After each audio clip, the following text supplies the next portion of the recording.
Hello, everyone. I'm Andrew Chintz. I'm the financing specialist at the New York City Accelerator. Welcome and thank you for joining us at the New York City Accelerator for this webinar focusing on the as a service product as a financing solution for your local law 97 compliance projects. This product, the as a service product, has actually been around for decades in slightly different formats and different names. And it's been primarily used by larger institutional building owners, and more recently has become a solution available for commercial and multifamily buildings and for smaller projects. And the purpose of today's webinar is to provide an introduction or an explanation and description of this product, and to showcase some of the providers as an approach that you can use for your building to comply with Local Law 97. Next slide, please.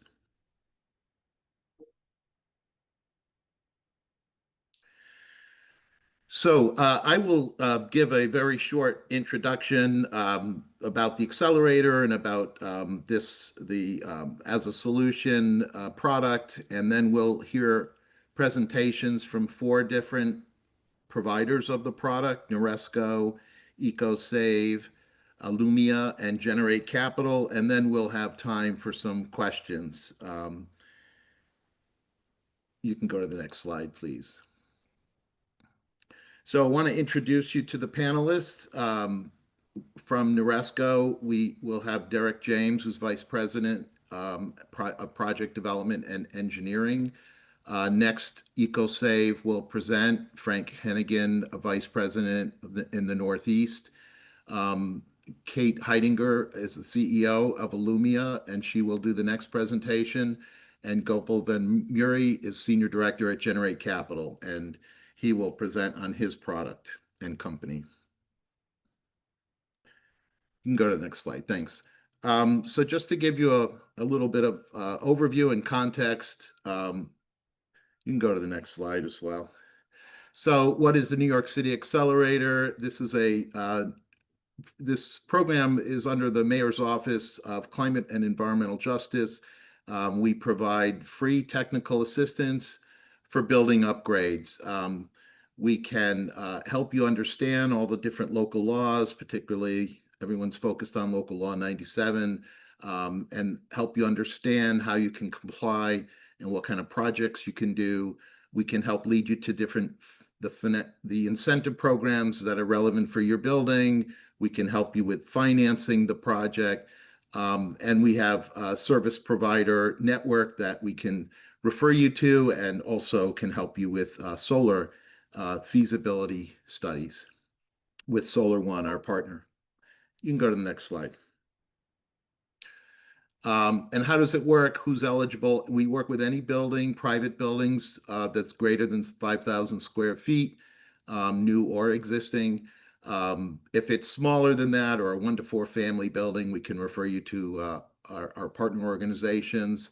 How does it work? You just get in touch with us. You'll get assigned a dedicated account manager, and they'll be your point person for all the different services. How much does it cost? Nothing. This is all free services sponsored by the city. Next slide, please. So just in terms of the financing assistance we provide, as you're working with your account manager, you've developed a project that you want to do. You know all the incentives you're going to get, but you want to finance the remaining portion of the project. We can help you identify among a network of different types of capital providers which ones would be relevant to your building type, to the structure of your financial structure of your building, the use of your building, and the size of the project. And then we would help assist in connecting you with these different lenders or capital providers, and just generally help you navigate through that process.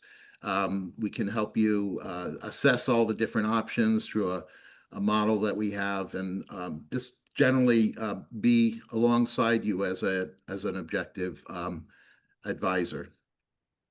You can go to the next slide. So just to put this, the as a service product in context, this is kind of a overview of all the different categories of financing. If you're kind of at the end of your building cycle, and you're ready to refinance your mortgage or get a mortgage, you can do that. That's a perfectly good place to finance the work for your project.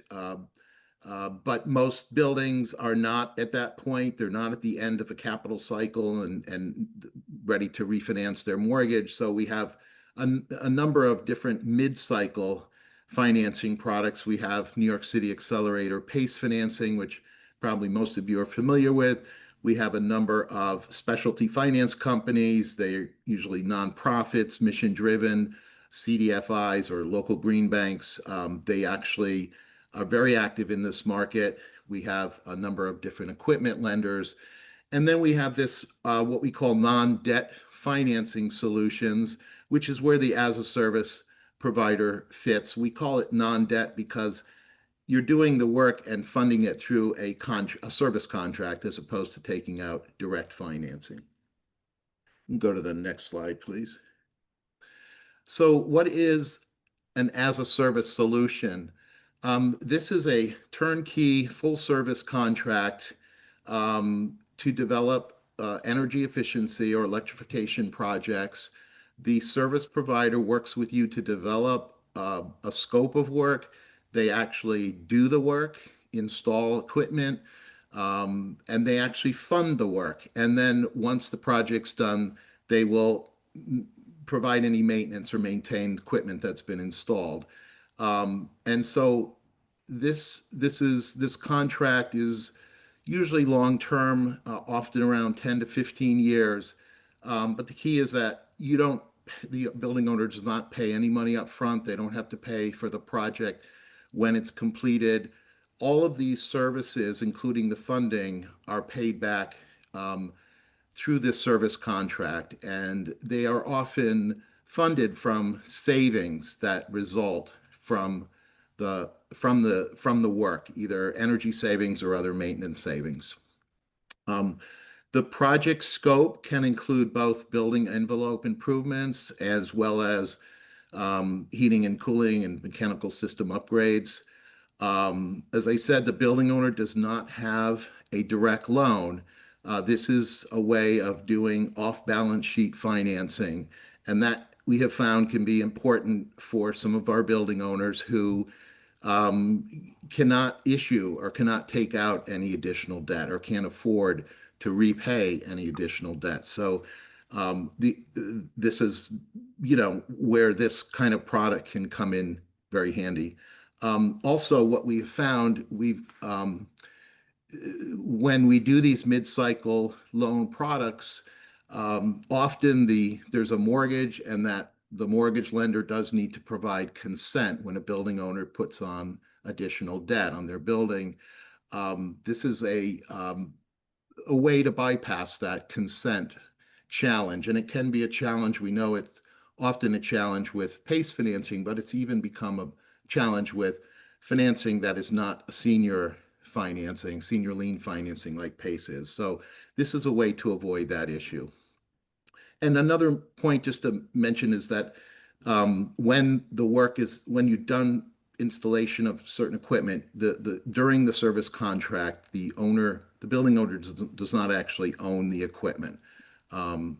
The service provider owns it, maintains it, and takes any kind of incentives and tax benefits associated with it. Once the contract ends, then the building owner owns the equipment. You can go to the next slide, please. So this is just a little bit of a diagram to show simply, on the left is the traditional way that building owners would hire to get the work done. They would hire a contractor. The contractor would install the work, the equipment, and the building owner would have to pay for that contract for that work, either upfront from cash or through a loan. The building owner is also responsible for the performance of the work. On the right, we have this as a service type solution where the building owner hires a service contractor. They don't pay for the work upfront. They just pay it through an ongoing service contract.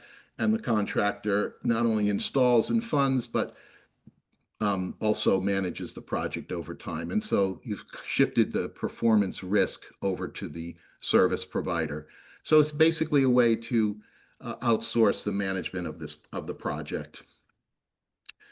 You can go to the next slide. I think actually that's where I want to stop. I just wanted to give kind of a high-level overview of what this product is, but now we're ready to kind of really dive in with the panelists and their particular products. And each one of these companies and products that they offer are slightly address a different segment of the market. So I think we have a good overview of different products here with different eligibility. And so let's get started with their presentations. I'm going to hand it over first to Derek James at NORESCO. Thanks. Great. Good morning, everyone. Thank you, Andrew, and the Accelerator team for organizing this important webinar and inviting me and the other panelists to discuss and provide an overview for Energy as a Service. I've been with NORESCO for 18 years. We are a full-service design build company with in-house engineering and construction expertise with strong financial backing of our parent company, Carrier. NORESCO has been designing and installing building infrastructure improvements with guaranteed performance for over 40 years.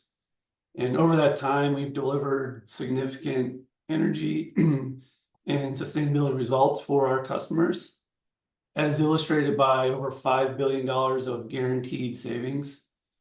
We've also delivered pretty significant carbon reduction, even well before anyone was using terms like decarbonization. Next slide, please.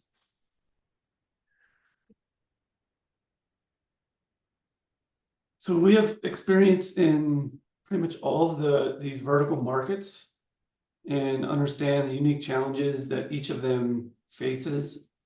Developing projects for a school, for example, is very different than a commercial or industrial customer. And each of them, how they procure and fund projects is very different. So we've had a proven delivery for each type of customer and customized technical and financial solutions to meet individuals' needs. There's really no two projects are ever alike. So we develop our solutions around the unique needs of each individual building owner and portfolio thereof. Next slide, please. Our experience includes delivering solutions for every major technology category, from relatively simple lighting and water projects to the more complex, like on-site generation and central chilled water and hot water plants. And our technical solutions continue to evolve to meet contemporary challenges, such as electrifying fossil-based fuel systems. As you all know, that's becoming more of a challenge in buildings, and electrifying buildings is no easy task, but we're developing good solutions for electrification and decarbonization for buildings in mandated geographies like Local Law 97. Next slide, please. And speaking of the myriad of challenges that building owners face, working in over 10,000 buildings worldwide, we understand those challenges with finite budgets, compounding, deferred maintenance, backlogs, and most recently, those carbon mandates. And by the way, building owners are always trying to stay focused on the core business, which may not be these challenges on a day-to-day basis. But the good part is Energy as a Service is one potential solution to overcome most, if not all, of these challenges. So let's talk a little bit about the benefits of Energy as a Service. Next slide, please. It's a streamlined procurement through a single contract to be able to deliver technical and financial solutions for all those challenges. update aging infrastructure while delivering deep carbon and energy reductions to meet local law 97 targets and avoid those costly penalties. Favorable accounting treatment and balance sheet impacts, all with performance guarantees for savings and equipment performance themselves.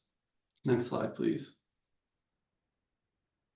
I'm going to talk a little bit about the financial concept. Andrew touched on this a little bit on what energy as a service looks like and how those payments work within a contract such as energy as a service. So if we look at the chart on the right side, it illustrates a baseline case on the left, energy as a service during the term of the contract in the middle there, and then after the contract. So the base case in dark blue bar on the left shows baseline utility, O&M costs, and any potential local law 97 penalties that you may be faced with. Now, if you were to enter into an energy as a service contract, the now smaller dark blue bar in the middle indicates the post-installation utility and operating costs.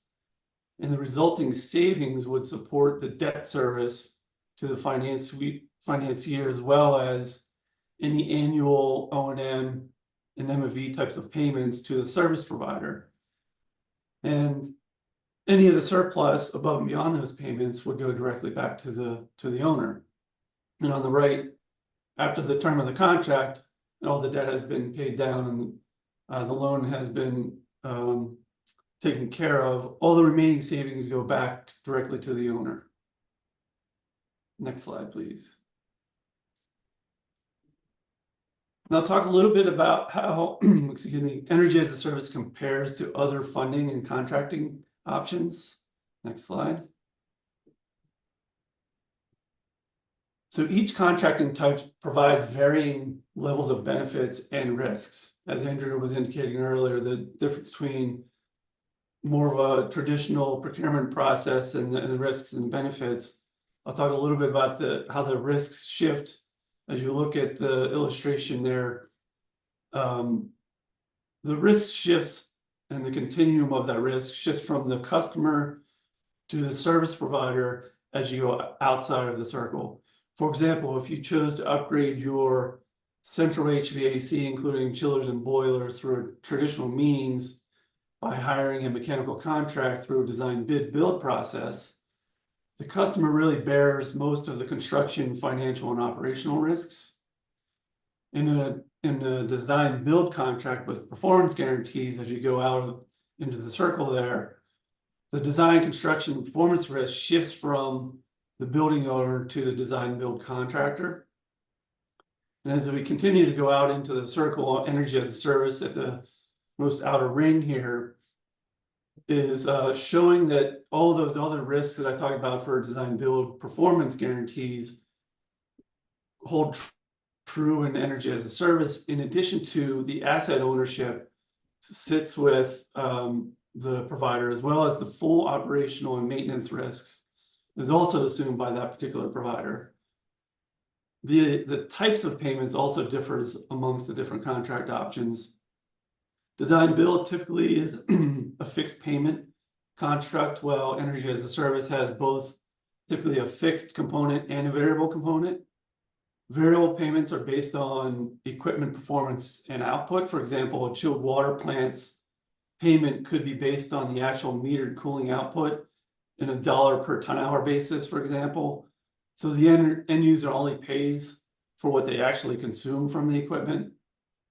That type of arrangement is very similar to a term that may be more familiar to others on the call here, which is a power purchase agreement, where a solar PV developer designs, installs, and operates the solar system and sells the power to the end user at a $1 per kWh basis.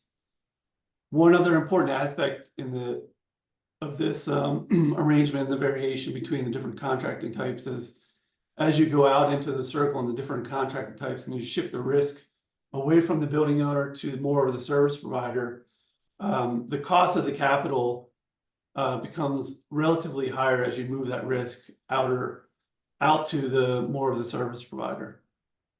Next slide, please.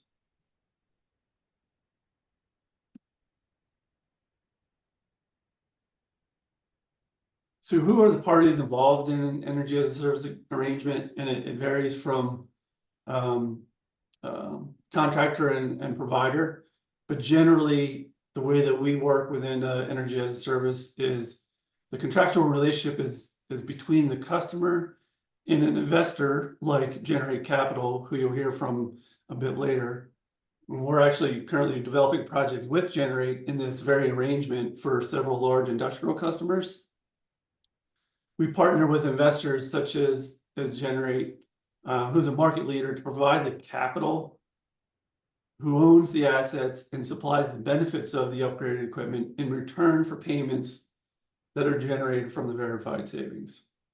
So we as NORESCO in this arrangement, we develop and implement the project to achieve the targeted energy, operational, and carbon reduction goals backed by the guaranteed performance. We also provide the ongoing O&M services during the term of the contract to ensure performance outcomes. Next slide, please.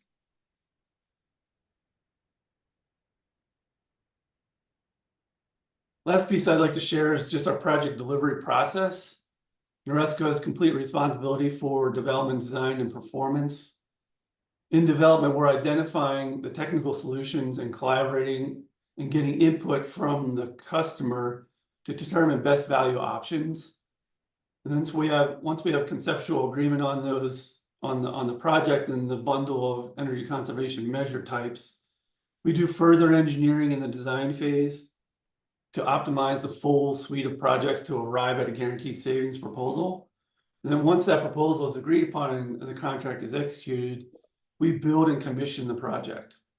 Once it's commissioned, we provide ongoing operational and maintenance support to ensure the project performs at those levels that are identified within the contract. So I think I'm running up against my time here. So hopefully this provides a bit more understanding around energy as a service, the potential benefits, and how it could be a good fit for your situation. So I think now I'll turn it over to Ecosave.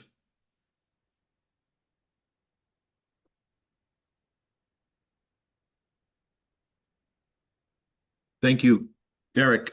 Yes, Frank Hennigan from Ecosave, please proceed.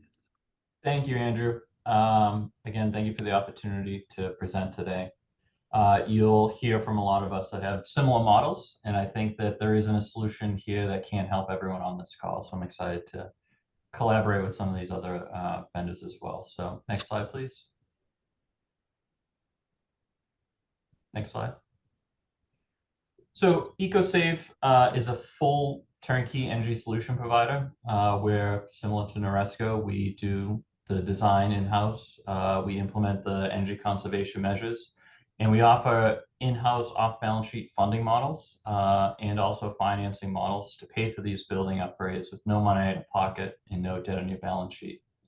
The savings that we propose is guaranteed. So if we propose $500,000 per year of utility savings, and we fall short by $100,000, it's actually on Ecosave to reimburse you for the difference every year that we fall short, not just year one, but throughout the contract. So like Andrew said earlier, is the risk is reduced by partnering with an energy as a service provider.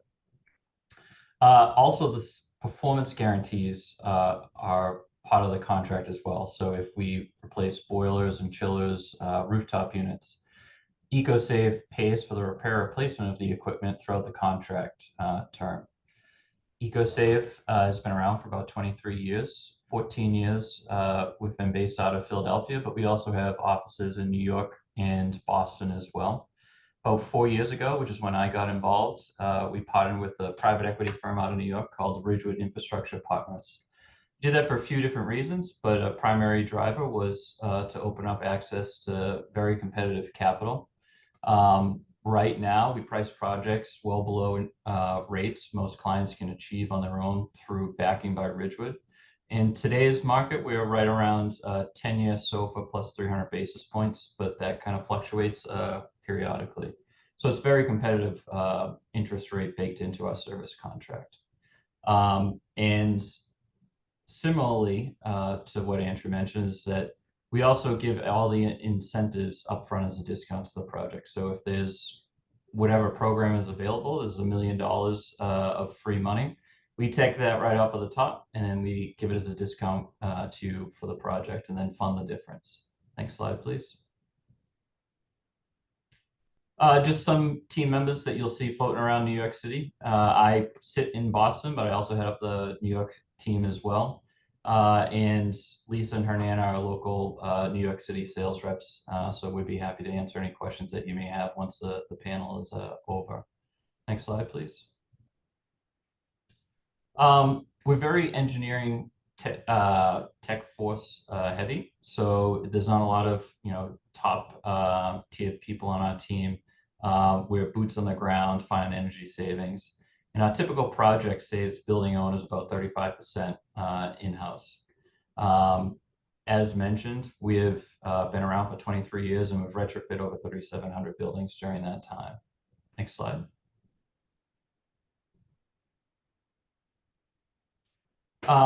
Ecosave is an agnostic supplier of energy conservation measures. There is nothing that we're trying to sell other than energy savings. So we don't have a necessary partner for any of the equipment that we install in your building. So it really is truly whatever is best for you. This is just an example of some of the energy conservation measures that we've deployed over the years, but we work around whatever is inside of the building. We understand that every building is its own unique project, and we build a project based off of your financial goals. Next slide. Similar slide. Next slide, please. So as mentioned earlier, our projects typically save about 35% on average for our clients. There's some things that come up that they do save energy, but don't necessarily financially justify themselves. Things like roofs, windows, weatherization. Obviously, you need to replace a roof. So while the savings in most cases pay for the building upgrades, we can actually fund projects that are cash flow negative. So the savings don't necessarily justify the replacement of it. Another thing is electrification. First goal is we reduce how much energy consumption your building consumes. And then the next step, if you're ready for it, we can electrify a building. And even if the savings don't pay for that full renovation, Ecosave can be impactful and fund those projects, even though it's cash flow negative. Next slide, please. So we have a few different funding options. Obviously, we're here to talk about option one, and that's, many building owners don't have access to capital or not enough to fund a project of the scope needed to be compliant with local laws. So we'll fund 100% of the project. There's no capital outlay or debt required. It is truly off balance sheet. We have been vetted by the big three accounting firms, and actually just a couple of weeks ago, I had a client, before signing the contract, hire their auditor to review our contract. It was found off balance sheet, and they hired a separate auditor to audit the findings of their auditor. So we're confident that it is off balance sheet, meets certain different criteria of tax law. And we convert what's typically CapEx into OpEx. Some things to note about that: under many leases for commercial buildings, you may be able to pass operating expenses onto your tenants. And it doesn't impact your borrowing power on any other projects that you want to undertake. We can also do energy performance contracts. Again, we're here to talk about as a service. It's no different other than you tell us how much you have to put into it as a project, and we'll build a project based off of that. Or in some cases, there's clients that have some money to put towards a project, but not enough to implement the full project scope that you're looking to do. So Ecosave will fund the difference, and we can do it as a service in that model as well. Next slide. Again, Andrew covered it earlier, but there's immediate cash flow, so you don't have to put any capital into our projects. Ecosave will fund 100% of it. The savings in most cases will justify the replacement of all the equipment that we're installing. Ecosave will repair or replace all the equipment that we install. It's in our financial best interest to deliver those. We will guarantee the savings 100%. And then another thing that we offer is that we financially are invested in the building where you keep 75% of the overages and Ecosave gets 25%. One, it keeps us financially incentivized to constantly monitor and find additional savings throughout your building over a 10 to 20-year term. But also it keeps the project off balance sheet. And again, it converts what's typically CapEx into OpEx. And in tenant buildings, you can pass some of those operating expenses on to the tenants. Next slide. Actually, another thing that I'll also add on that note is that our contracts are assignable. So if you don't plan on owning your building for the 10 to 20-year term, you can assign that to the next owner or buy it out early. There's no penalties for that as well. Similar to NORESCO's process, we start out with an energy assessment. We work at the back end where we figure out what your financial goals are. Instead of just finding everything inside of the building that can be done, we build a project that's financially viable based off of whatever your financial goals are at that time. Understanding that a building has many different operating equipment that you may need to replace multiple boilers or chillers. We may do a phased approach, and I have a case study to follow shortly with that. But we provide an energy assessment where the savings are guaranteed. So again, if we say we can save you $500,000 per year, we are financially guaranteeing that you will save that $500,000 per year for that 10 to 20-year term. We deliver a proposal where also on top of the savings guarantee is the incentives are guaranteed. So if we think that we can get you $1 million worth of incentives, we do all of the engineering work. We provide that as a discount up front to the project. If the money doesn't come in, it's on Ecosave to remedy it. We don't go back to you for the shortfall. Ecosave, while we don't actually physically install the equipment, we work with contractors, typically the ones that you work with today, because it's a familiar face. And we manage the whole installation of the equipment. We do the measurement verification, the startup, and then for phase 4 is really the 10 to 20-year term where we're doing the ongoing service. We measure and verify every year. So at the end of the year, we do a true up. If we fall short, we write the building owner a check. If we overperform, they give us 25% of the overages. And then we have a platform called Ecosave Watch that you can get live analytical feedback of how your building's performing, and we can do monthly and quarterly check-ins with the building so that at the end of the year, it's not a surprise whether we overperformed or underperformed. Next slide, please. So this is just a case study. It's a Boston building. While it's a building in Boston, not New York City, it's very similar to a lot of the things that you're facing. Not to be outdone by New York, Boston created BERDA, Building Energy Recording Disclosure Ordinance, that has similar penalties for noncompliance. So it's a 628 unit condo complex in downtown Boston. They have about a $2.5 million utility spend before Ecosave. We came in with the understanding that they wanted a 15-year term maxed out, and they wanted to see as much savings as possible, but be cash flow positive. They wanted to save the big heavy equipment for a later day.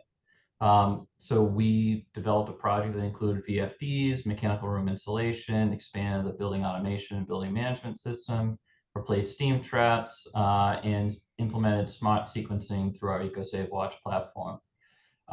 The result was that we achieved about $2 million worth of total utility savings over a 15-year term. It was a $600,000 project that Ecosave funded 100% of it up front. There's about $2 million of BERDA penalties as well on top of it that were avoided. And we gave all the discount of the utility incentives of $77,000 day one. I'm happy to share today that they're now re-engaging us while we're still implementing the first phase, that they want to move forward with the second phase because they're seeing the value that we're providing them. And we're now adding in a $2 million chiller replacement as part of our scope. I think that should be about it. Next slide. Okay, so this is another case study. So there's some buildings that we get involved in don't really need much because they're brand new. So the Comcast Tower is a 50-ish story tower in downtown Philadelphia. And it was 3 years old when Ecosave got involved. It didn't need a bunch of new equipment, so through our smart analytics of Ecosave Watch, we're able to save $1 million per year over the last 10 years. And we guaranteed those savings. We did tenant billing, temperature resets, lighting, shutting off the lights over the weekend. And just those small little tweaks can generate a significant amount of savings. So whether you have an old building that needs a ton of equipment or a brand new building that may just need to squeeze the last bit of juice out of the orange, we're happy to help. Next slide. And again, the next steps is we collect utility invoices, we set a baseline. You can share with us any sort of site plans or engineering reports. If there's any sort of wish list items, we have this chiller that needs to be replaced. Without a doubt, it's 50 years old. So we try to find savings throughout the project to justify replacing that chiller, and we'll fund 100% of it. And then we'll do the engineering kickoff call and then schedule assessment. So that's pretty much our scope of work today. We'll pass it off to Allumia. Thank you, Frank. Thank you, Andrew. So next, we have Kate Heidinger from Allumia. Hey everybody, such a pleasure to be here today and to get to chat with everyone a little bit more about efficiency and energy as a service, a really exciting option. Next slide, and I want to be really cognizant of time because we've had so much great content from my fellow panelists about what is energy efficiency as a service. So I'm going to talk mostly about what differentiates Allumia from some of the other panelists today, and how we can potentially help meet your needs. So Allumia was founded in 2014. We're headquartered in Seattle, but about half our team is Seattle and the other half of us are scattered all over the US. I personally am in Baltimore, Maryland, so just a short train ride away from you folks in New York.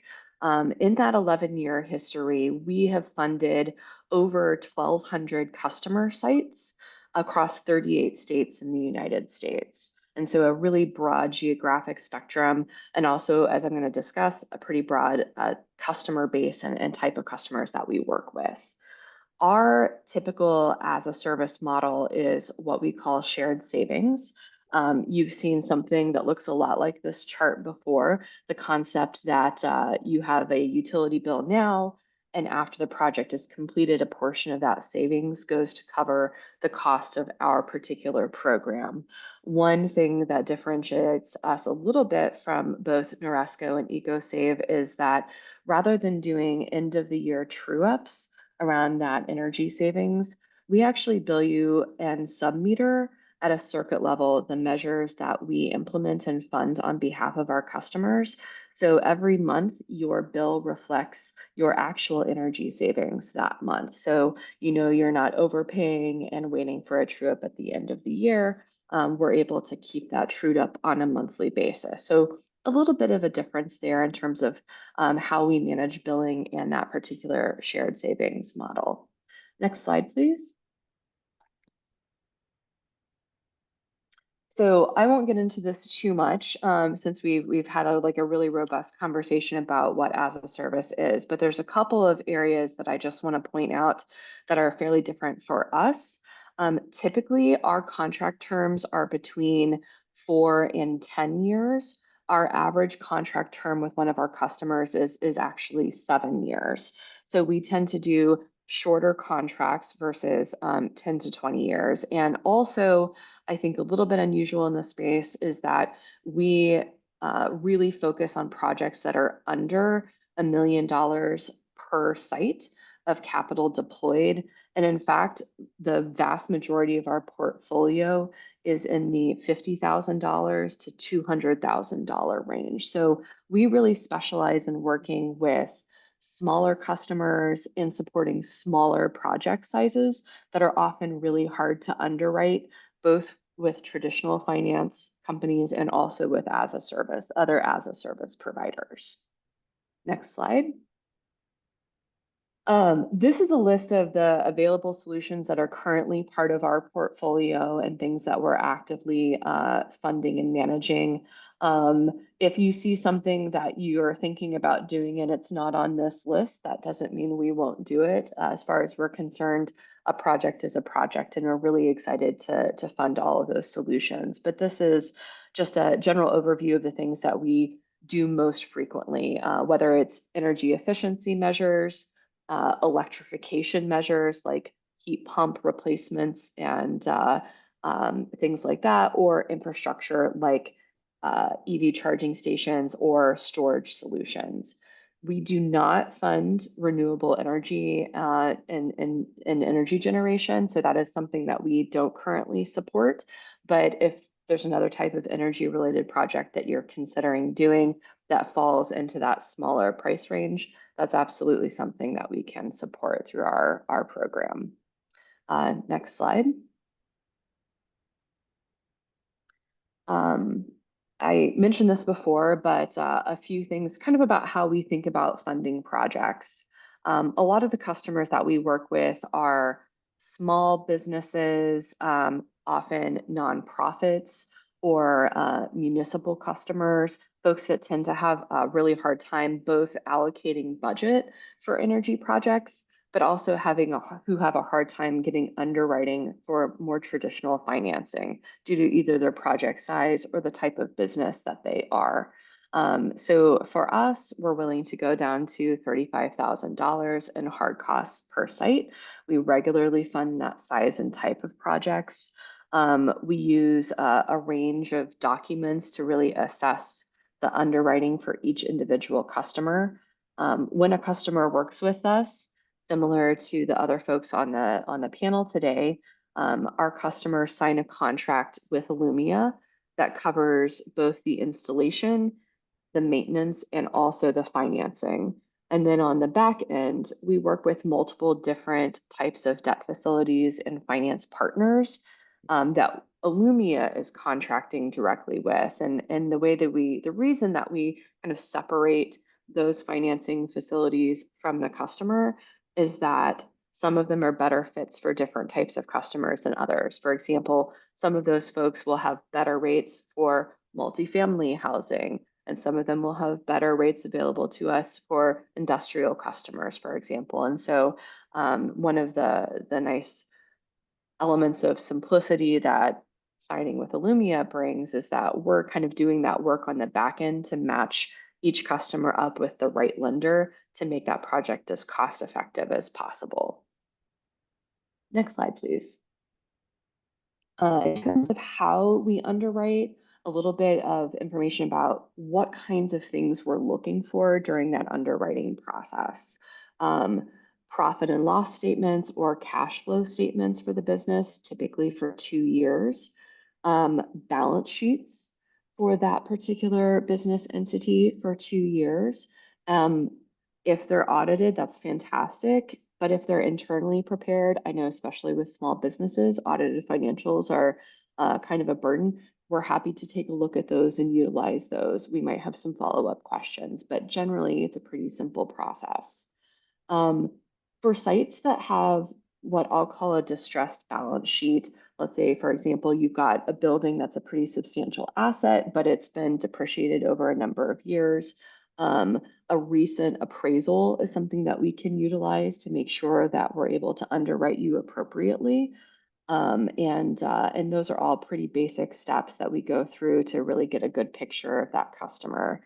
One of the reasons, just sort of high level, that a lot of folks aren't excited and don't underwrite projects that are on the smaller end of the spectrum is that a lot of financing folks and back-end lenders are concerned about the risk profile of smaller businesses, which I run a small business. I've been working with small businesses for most of my career. I know that people take these types of contracts really seriously, and we've been really effective as an organization working with our customers to make sure that things are being paid on time or are put on payment plans to ensure that customer can stay out of default with our agreement. In 11 years and over 1,200 customers, we've had 6 defaults total in that period of time, which is less than 0.5%. So we were really successful at working with customers to make sure that things are structured in a way that really works for you, even though budget and finances may be on the tight side. Next slide.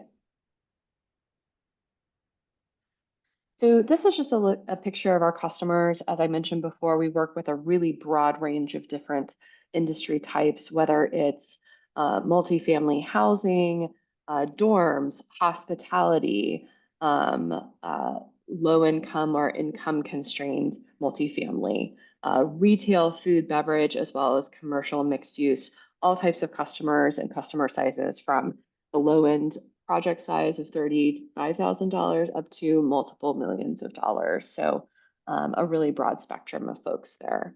Next slide.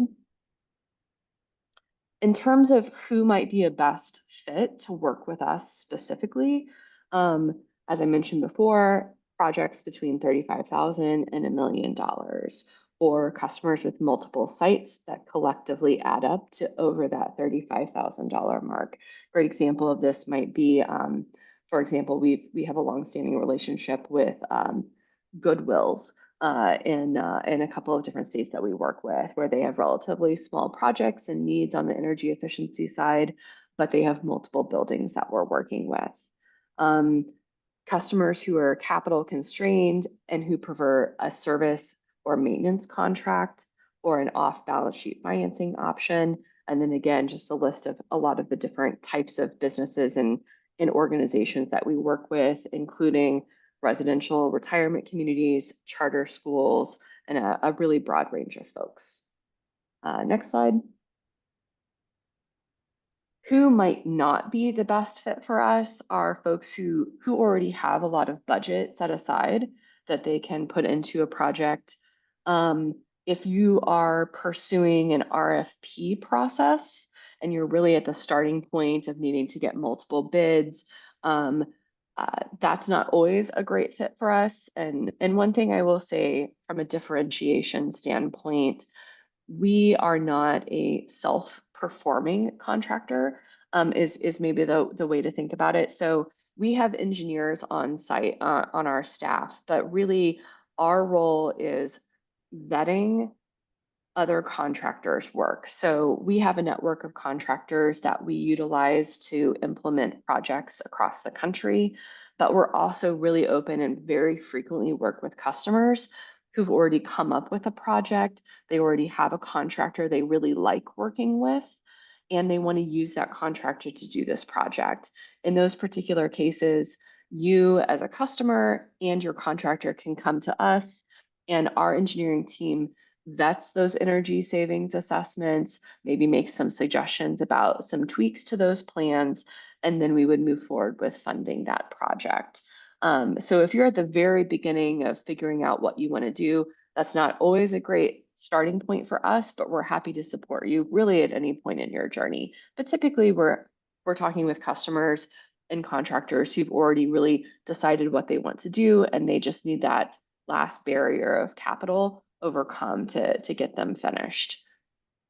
And then I think the final thing might be customers with ownership who are not really interested or excited about sharing financial documentation. So project examples, these are just a handful, sort of anonymized examples with a host of different buildings that we've worked with, everything from building HVAC controls and optimization to lighting and controls to even things like food storage controls and motor replacements on the refrigeration and food storage and logistics side. So just a couple examples there. And I think that the plan is that these slides are going to get shared with folks afterwards. So if folks have questions, they can follow up with me about that. And then I think the last slide is just my contact information. Really excited to work with anyone who's participating in the Accelerator program here to support those smaller projects that are a little bit harder to find the right fit for on the financing side. So thank you guys. Thank you, Kate. We'll move quickly to Generate Capital.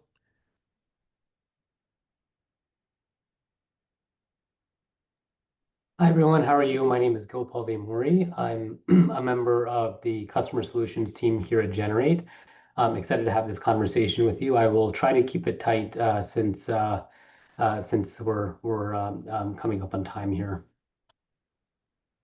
So quick overview of Generate Capital. We were founded in 2014. We are one of the largest owner-operators of distributed sustainable infrastructure in the country.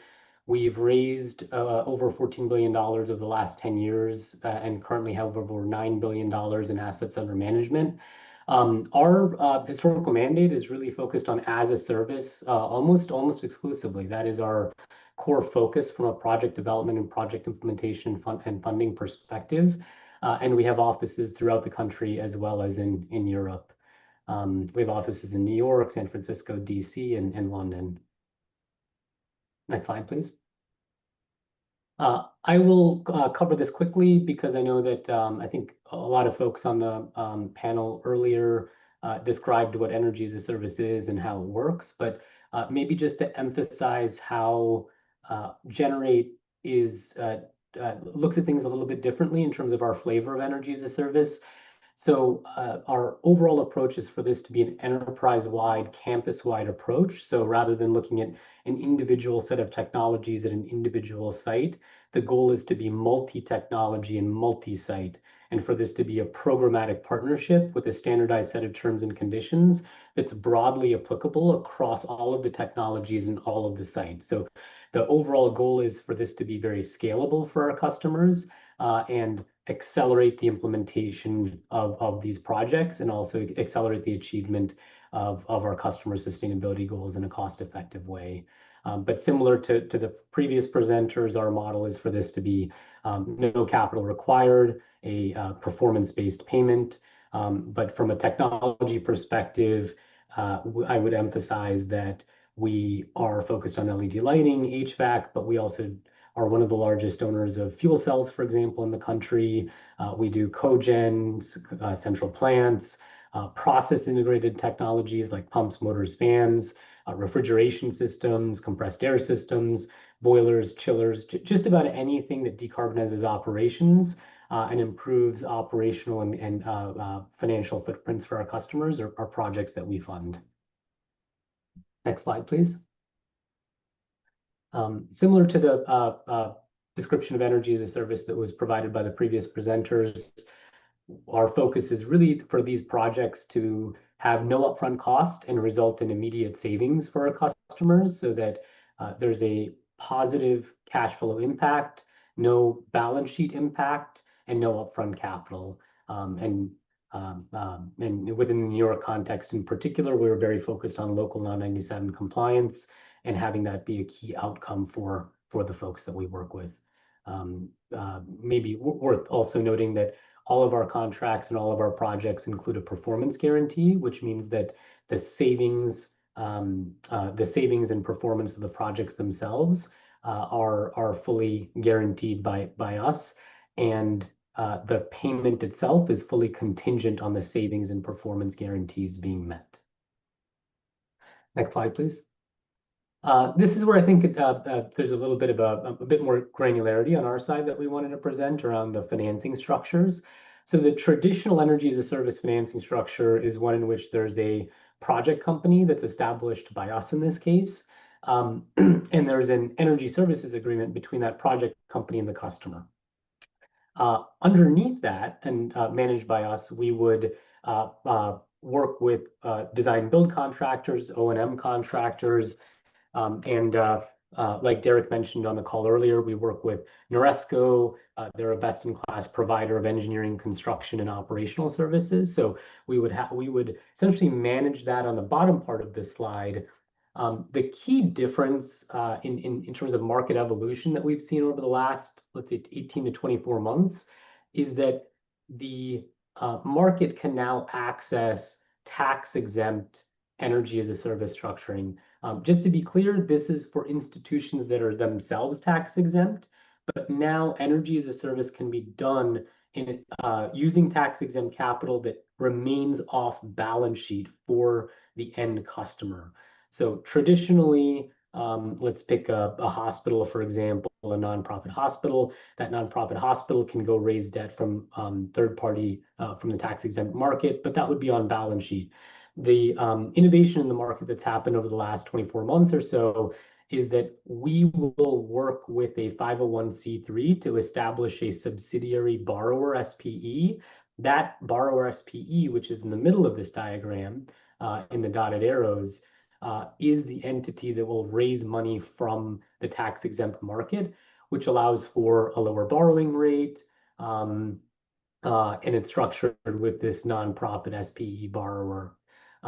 So the overall, all of the other features and the benefits of energy as a service remain unchanged, but really wanted to emphasize that there's been this innovation in the market for tax exempt entities that now energy as a service can be done off balance sheet, but still using tax exempt capital.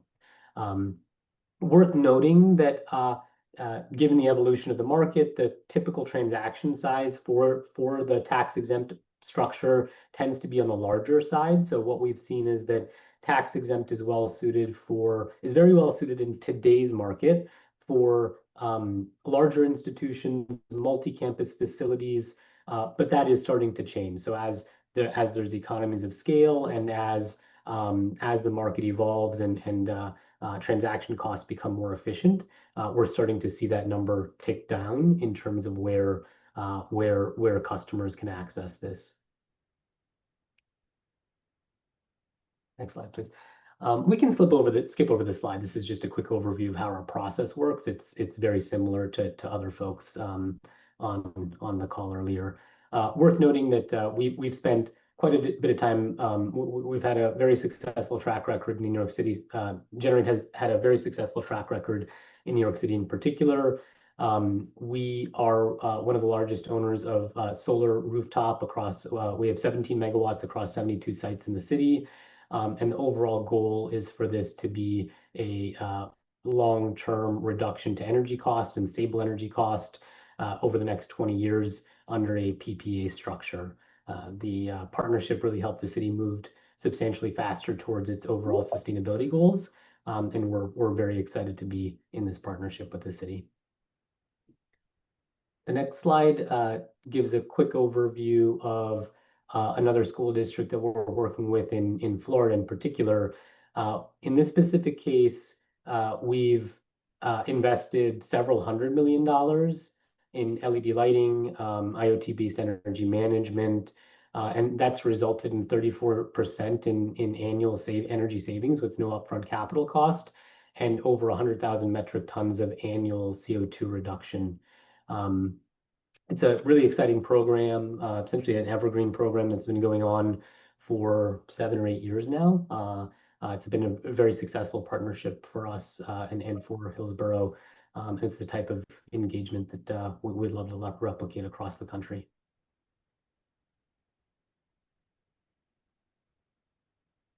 And that's it. Thank you, everyone. Appreciate the time. Thank you, Gopal, and thank you all for your presentations.